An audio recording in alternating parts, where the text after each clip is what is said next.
Vote लेने के समय हम हिंदू हैं और शिक्षा के समय, रोजगार के समय हम डोम हैं, चमार हैं, दुसाध हैं, गुआर हैं, सहनी हैं। राम मंदिर बनवाने के समय हिंदू हो जाते हैं और पढ़ाई के समय, नौकरी के समय हम छोट जात हो जाते हैं। उसका कहना था कि इस देश में 33 करोड़ देवी देवता वास करते हैं और जब इस देश में 33 करोड़ देवी देवता वास कर रहे थे तो सोमनाथ मंदिर से 50-60 जहाज सोने चांदी के असरफियाँ को तोड़ करके ले गया। जब देवी देवता मंदिर हमारा सुरक्षित नहीं है, वो टूट करके चल जा रहा है, तो फिर वो 33 करोड़ देवी देवता पर हम कैसे भरोसा रखें। इस वक्त हमारे साथ मौजूद हैं एक्टिविस्ट विष्णुदेव यादव जी। आज का जो मुद्दा है, संविधान बचाओ, देश बचाओ, पाखंड मिटाओ, आरक्षण को बढ़ाओ, इसकी क्या जरूरत पड़ी जो आज इस कार्यक्रम को करना पड़ रहा है? भारत की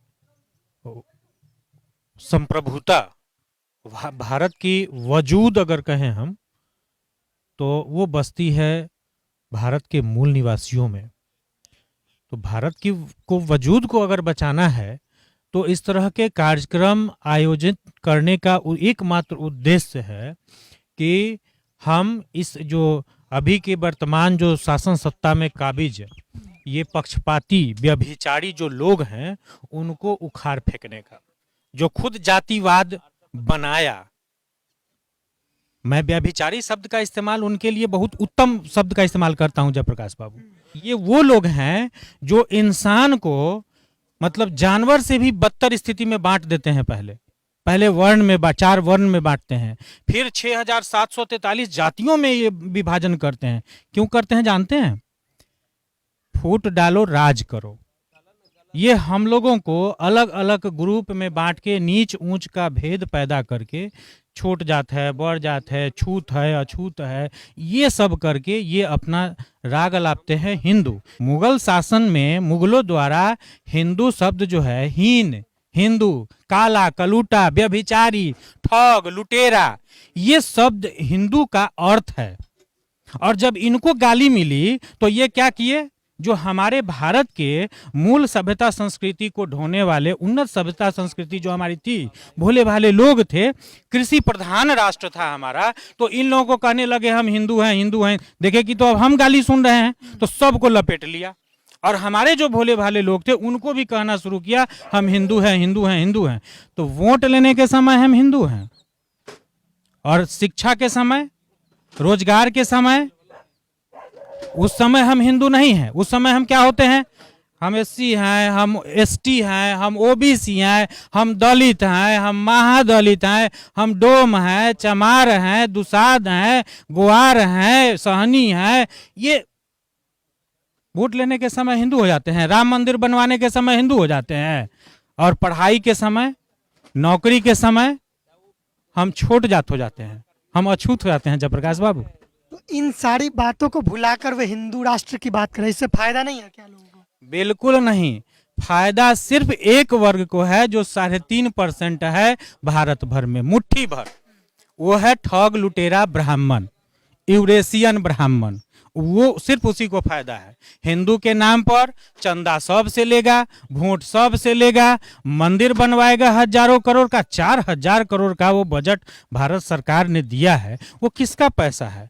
वो हम 90% मूल निवासियों का पैसा है। और वो लगा दिया किस में? ठग व्याभिचारी ब्राह्मण के लिए। वो ऐसा एगो महल बना दिया जहां चढ़ाएगा सब जात, अपना खून पसीना का कमाई देगा सब जात, और लूट के खाएगा सिर्फ ब्राह्मण। उसको न योग्यता, न शिक्षा, न कोई कंपटीशन एग्जाम देना पड़ा है। वो पीढ़ी दर पीढ़ी बाप बेटा बेटा उसका महंत बनेगा और शान से उसका भोग विलास करेगा। पाखंड मिटाओ, पाखंड क्या है जिसे मिटाने की जरूरत?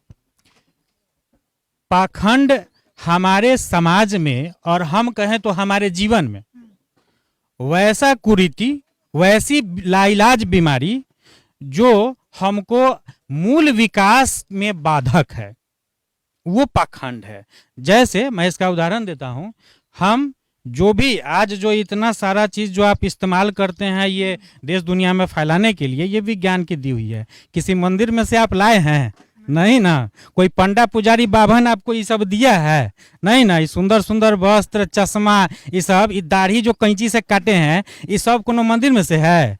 किसी न किसी वैज्ञानिक के द्वारा। वैज्ञानिक कौन होता है? जो वास्तविक सोच रखता है, नहीं, जो तथ्य को जानता है, वो समझता है, उसकी खोज करता है, नहीं शोध करता है, तब वो किसी चीज का आविष्कार करता है।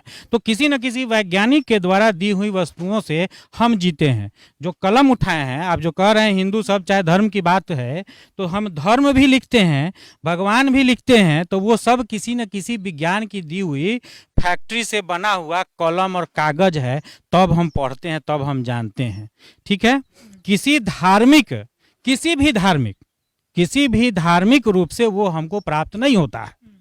इसलिए आवश्यक है पाखंड को मिटाना, अंधविश्वास को मिटाना। जो संविधान हमारा है वो हमारा प्राण है, और ये जो 3-3.5% ठग ब्राह्मण है, उनका वो दुश्मन है। उनका जो संविधान है वो मनुस्मृति है, जिसमें इंसान की हत्या, मानवता की हत्या, इंसानियत की हत्या, अगर हम संपूर्ण सजीव जगत की हत्या है उसमें, और उसी तथ्य पर वो चला भी है, उसी को वो लागू करना चाहता है। इसलिए संविधान खतरे में है, मानवता को तार तार कर रहा है। आरक्षण की बात उसमें है, संवैधानिक, ये गलत बातें हैं। अगर हम बात करें आरक्षण की, तो आरक्षण वो कहता है भीख है, भीख हमारा वो खाते हैं, सबसे असूल के चंदा, ठग के भगवान गोबर माटी के नाम पर, कठपुतली पुतली के नाम पर, माटी पत्थर के मूर्ति के नाम पर खाता हुआ है, परजीवी है, पेट पालता हुआ है, और हमको कहता है आरक्षण भीख है।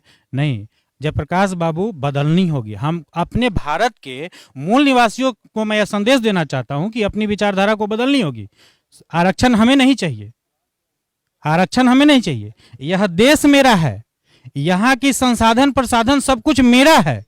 तुम विदेशी हो, तुम वापस जाओ, मुझे आरक्षण नहीं चाहिए, आरक्षण तुम्हें चाहिए। तुम भीख खाते हो, आरक्षण का भीख तुम, असली भीख मंगा तुम हो, इसलिए तुम यह देश छोड़ के जाओ। और मेरा जो संविधान है वो सही है, और उसमें जो ये लोग घोटाला कर रहे हैं, जिस तरह से संविधान को धीरे धीरे दीमक की तरह एक एक सेशन बदल के, एक एक एक्ट बदल के जो ये दीमक की तरह चाट रहे हैं, उसी को हम लोग सामाजिक स्तर पर सजग करने का ये कार्यक्रम आज रखा गया है, और इसके लिए हम लोग हर तरह से तैयार हैं लड़ने के लिए, सड़क से संसद तक। मेरा नाम भिखन यादव हुआ, और मैं आज रघुनाथ यादव जी के दरवाजे पर ये संविधान बचाओ पाखंड हटाओ कार्यक्रम में सम्मिलित हुए हैं। पाखंडवाद इस देश को बहुत लंबे अरसे तक अंधेरे में धकेल के रखा है, और उसका लाभ जो है सो विदेशी लोग उठाया।